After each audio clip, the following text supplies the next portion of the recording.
Baik, Assalamualaikum warahmatullahi wabarakatuh. Ya, berjumpa lagi di kelas uh, Sistem Politik Indonesia. Materi ini sebenarnya sudah saya sampaikan secara daring, tapi saya ingin memperdalam lagi pembahasan tentang masyarakat sipil. Baik, jadi apakah itu masyarakat sipil, teman-teman? Dalam konteks sistem politik Indonesia, jadi masyarakat sipil adalah sebuah istilah yang muncul dari pemikiran politik dan peradaban Eropa, di mana pada masa itu masyarakat sipil dikenal dengan istilah societas civilis ya, atau secara definisi yang lebih dalam lagi, masyarakat sipil adalah sebuah konsep yang digunakan untuk menggambarkan masyarakat yang menyepakati satu hukum dan juga menjalankan hukum yang mereka sepakati gitu. Nah, dalam hal ini kita perlu mengaitkan adanya masyarakat sipil dengan adanya masyarakat alami atau natural society. Jadi penjelasan tentang civil society itu tidak bisa dilepaskan dari natural society, di mana natural society itu dapat dimaknai sebagai sebuah masyarakat yang mereka itu mengadopsi hukum yang tidak didasarkan pada satu kesepakatan bersama maupun satu hukum yang disusun secara dengan persetujuan dari masing-masing anggota masyarakat, tapi mereka mengadopsi hukum yang eh, didasarkan oleh adanya insting dan juga aturan-aturan yang ada di alam gitu ya. Contoh dari natural law misalnya hukum soal uh, masyarakat tuh harus bisa guyup dan bisa menyatu untuk menghadapi satu ancaman ya. Ancaman itu bisa dalam bentuk hewan atau bisa dalam bentuk cuaca gitu ya. Sehingga masyarakat tuh harus punya ikatan sosial yang kuat gitu. Itu natural law salah satu contohnya. Atau misalnya uh, anggota masyarakat terutama anak-anak dan wanita tidak boleh keluar malam-malam gitu. Itu salah satu bentuk dari bentuk natural law. Sebagian natural law itu bisa masuk ke dalam bentuk civil law atau social law jika memang disepakati oleh masyarakat. Nah, itu perlu diingat tuh. Jadi, sebagian dari natural law itu bisa dimasukkan dalam bagian civil law jika itu disepakati oleh masyarakat. Jadi, ada beberapa unsur dari natural law yang akan diadopsi oleh masyarakat sipil ya. Ketika masyarakat sipil itu menyepakati satu hukum. Mungkin mereka menganggap bahwa bagian dari natural law itu oh ini cocok buat masyarakat kita, mari kita adopsi. Nah, akhirnya dia jadi bagian dari civil law yang disepakati dan juga disetujui bersama oleh anggota masyarakat di masyarakat sipil sehingga menjadi bagian dari hukum sipil gitu ya. Jadi kita nggak boleh bilang bahwa oh hukum alam itu semua nggak beradab, nggak juga gitu. Ketika itu disetujui secara sadar dan dijalankan secara sadar oleh anggota masyarakat, itu bisa menjadi bagian dari hukum yang diadopsi oleh masyarakat sipil juga begitu. Nah, itu penting sekali untuk saya jelaskan. Nah, untuk sejarah masyarakat sipil sendiri sebenarnya masyarakat sipil sudah muncul sejak masyarakat itu mengenal sistem tulis menulis gitu, sistem aksara, di mana masyarakat yang mengenal sistem aksara itu bisa menyusun satu kalimat secara sistematis, bisa menyusun apa namanya, menyusun teks gitu.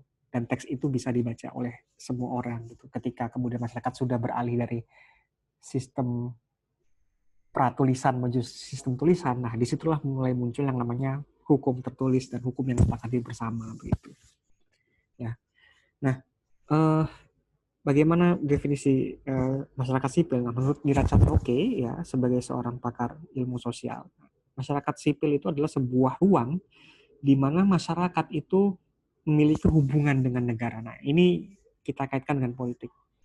Jadi ketika masyarakat berhubungan dengan negara dalam sebuah ruang atau sebuah waktu, sebuah tempat, nah itulah definisi dari masyarakat sipil. Jadi masyarakat sipil itu adalah sebuah tempat, sebuah arena di mana masyarakat itu punya peluang, punya wewenang untuk menyampaikan keluhan, aspirasi, masukan, dan juga minta pertanggungjawaban kepada negara begitu. Jadi dalam konteks politik modern terutama ini definisi yang sangat cocok. Kenapa? Karena masyarakat sipil itu berinteraksi dengan negara secara aktif ya. Tidak melulu mengikuti negara, tapi masyarakatlah yang kemudian mendesak untuk negara untuk melakukan sesuatu agar masyarakat tuh bisa meraih apa yang mereka inginkan. Nah, bisa menjadi sepenuhnya individu yang dapat menjalankan hak dan kewajibannya dengan baik begitu ya. Itu definisi dari masyarakat sipil. Nah, yang teman-teman perlu ketahui dari masyarakat sipil, jangan hanya membatasi masyarakat sipil itu dengan kata-kata seperti LSM atau NGO begitu ya. masyarakat sipil itu juga terdiri dari komunitas pengajian gitu kan, komunitas geng gitu, preman, dan asalkan mereka punya aspirasi, punya satu hal yang mereka sampaikan ke pemerintah, itu mereka bisa dibilang sebagai bagian dari masyarakat sipil gitu. Orang-orang miskin, orang-orang kaya, perkumpulan-perkumpulan yang ada di sekitar teman-teman, masyarakat desa, petani, ya, ketika mereka sudah berkumpul, lalu kemudian mereka menyampaikan aspirasi, itu merupakan bagian dari masyarakat sipil itu sendiri. Jadi ada 4 ukurannya, teman-teman. Ukuran pertama adalah mereka aktif menyuarakan kepentingan, ya, dan juga aktif meminta pertanggungjawaban dari pemerintah. Itu pertama. Yang kedua, mereka punya forum perwakilan, gitu ya. Biasanya memang dalam bentuk organisasi, gitu. Yang ketiga adalah mereka melindungi hak-hak individu, dan yang keempat adalah semua individu dalam masyarakat sipil itu terlindungi secara hukum, ya. Dan biasanya proteksi ini memang diberikan oleh negara. Nah, bagaimana dengan konteks masyarakat sipil Indonesia? Nah, biasanya masyarakat sipil Indonesia itu, atau istilah civil society itu diterjemahkan dengan kata masyarakat madani, masyarakat sipil, masyarakat majemuk, atau keluargaan. Nah, Nurholis Majid sendiri mendefinisikan masyarakat sipil sebagai sebuah masyarakat yang beradab, yang punya standar moral yang tinggi, lalu juga punya adab yang yang mulia begitu ya. Dan ini menariknya, Nurholis Majid mengartikan masyarakat sipil sebagai pelengkap kehadiran negara. Nah, ini pertanyaan penting ya, seperti yang saya sampaikan kemarin. Teman-teman perlu pikirkan pertanyaan ini dengan baik-baik. Yang muncul duluan itu negara atau masyarakat? Karena kalau dilihat dari pemikiran Nurholis Majid, negara muncul, baru masyarakat yang muncul. Nah, ini coba teman-teman pikirkan, mana yang muncul duluan? Masyarakat duluan yang muncul atau negara duluan yang muncul baru masyarakat? Ya.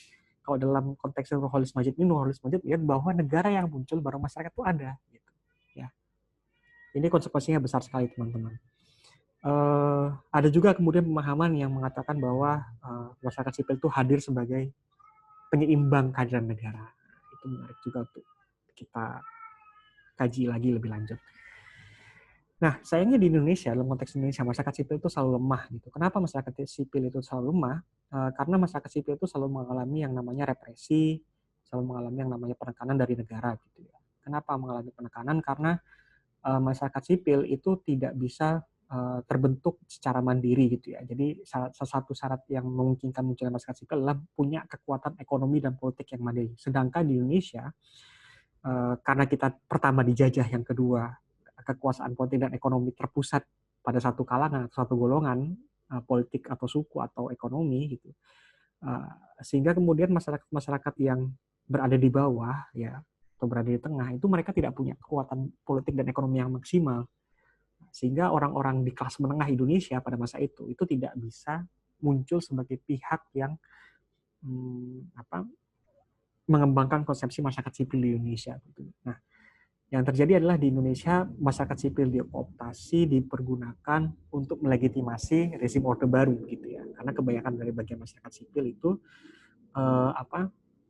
bekerja sebagai pegawai gitu, pegawai negeri, pegawai karyawan gitu, dan kalangan-kalangan ini sudah dioptasi oleh negara. Selama negara bisa menjamin stabilitas politik dan ekonomi gitu, kesejahteraan bagi kelas menengah ini, ya mereka tidak akan berbuat apa-apa. Sampailah terjadi reformasi, di mana kemudian kelas menengah yang terdidik ini mulai terancam statusnya secara ekonomi. Nah, terjadilah kemudian gejolak politik yang didorong juga oleh kelas menengah yang terdidik, terutama mereka yang lahir setelah tahun 70, ya. Itu mereka sadar bahwa ada hal yang harus dirubah. Lalu muncullah reformasi. Nah, mengapa kemudian masyarakat sipil itu susah diciptakan di Indonesia? Beberapa alasannya adalah adanya budaya patrimonial gitu. Jadi budaya patrimonial itu memfokuskan kekuasaan pada satu individu atau satu otoritas gitu. Ya, kita tahulah misalnya di Orde Baru ada Soeharto gitu. Ya. Kita memfokuskan kekuasaan hanya pada orang itu saja atau hanya pada satu partai gitu. Waktu itu misalnya Partai Golkar gitu kan. Ada partai lain tapi partai lain itu cuma sebagai pelengkap saja. Lalu juga kenapa kemudian masyarakat sipil susah terbentuk di Indonesia juga karena adanya sistem politik yang sangat bertingkat ya dan berkasta gitu. Jadi kita tidak akan bisa masuk politik tanpa kenal orang, tanpa punya status, tanpa punya kekayaan gitu. Jadi politik itu adalah satu hal yang sangat eksklusif dan mahal di Indonesia. Ya. Yang ketiga adalah soal interaksi patronase, di mana kemudian politik Indonesia itu bekerja dengan hubungan seperti hubungan antara tuan dan budak gitu. Ya lagi-lagi ini konsekuensi dari politik yang bertingkat gitu. Kita hanya bisa masuk politik kalau kita punya pelindung, kita punya tuan, kita punya apa ya, guru kita di situ ya, abang gitu lah kalau kata anak-anak ekstra. Jadi kita nggak bisa masuk politik secara mandiri gitu ya. Kita nggak bisa masuk secara politik secara mandiri tanpa membawa kenalan. Ini masalahnya Indonesia tuh harus bawa kenalan dulu gitu. Kamu di bawah siapa nih? Oh, kamu di bawah orang ini, baru boleh masuk gitu kan. Itulah yang membuat politik Indonesia dan juga masyarakat sipil Indonesia tidak berkembang gitu, karena kita selalu bawa orang, dan ya kita lagi-lagi bawa pemikiran orang itu gitu ya. Kita tidak bisa memahami pikiran yang benar-benar mandiri dan independen. Terus juga sakralisasi kekuasaan, di mana kemudian apa-apa yang dikatakan oleh otoritas dan pemimpin itu selalu benar. Gitu. Nah, ada beberapa argumen yang penting untuk teman-teman ketahui tentang perkembangan masyarakat sipil dan demokrasi di Indonesia. Jadi pertama adalah argumen dari Clinton, ya, di mana Clinton ini bilang bahwa adanya politik patronase yang tadi saya bilang, politik tuan budak gitu, atau politik punya kenalan gitu ya, itu memperburuk politik demokrasi dan politik Indonesia gitu. Kenapa ya? Karena kalau kita terus-terusan masuk politik karena kenal orang gitu kan, atau karena nama bapak, atau karena nama orang tertentu, karena nama abang di organisasi gitu ya, ya politik kita nggak akan berkembang dengan kualitas gitu, tapi dengan kenalan doang gitu ya. Kita nggak punya pemikiran baru, kita nggak punya satu cara pikir baru ya tentang Indonesia gitu. Yang kedua adalah penelitian dari Nietzscher tahun 2012 yang mengatakan bahwa terbentuknya politik patronase ya, dan juga politik yang berkasta dan bertingkat, itulah yang kemudian memunculkan elit-elit anti demokrasi gitu. Jadi mereka ingin kekuasaan itu terus ada di tangan mereka, sehingga itu kemudian memungkinkan terjadinya stagnasi dalam demokrasi Indonesia. Nah, terus yang penting juga dari Winters ya, salah satu pakar politik Indonesia dari Amerika yang menulis buku tentang oligarki, ya, ini bilang juga bahwa rezim ya, orang-orang kaya di Indonesia yang sudah muncul sejak Orde Baru itu sekarang masih berkuasa di Indonesia ya. Kita tahu bahwa banyak sekali pemilik media yang sudah punya media sejak Orde Baru ya. Teman-teman saya nggak perlu ngasih tahu, tapi teman-teman sudah tahu ya.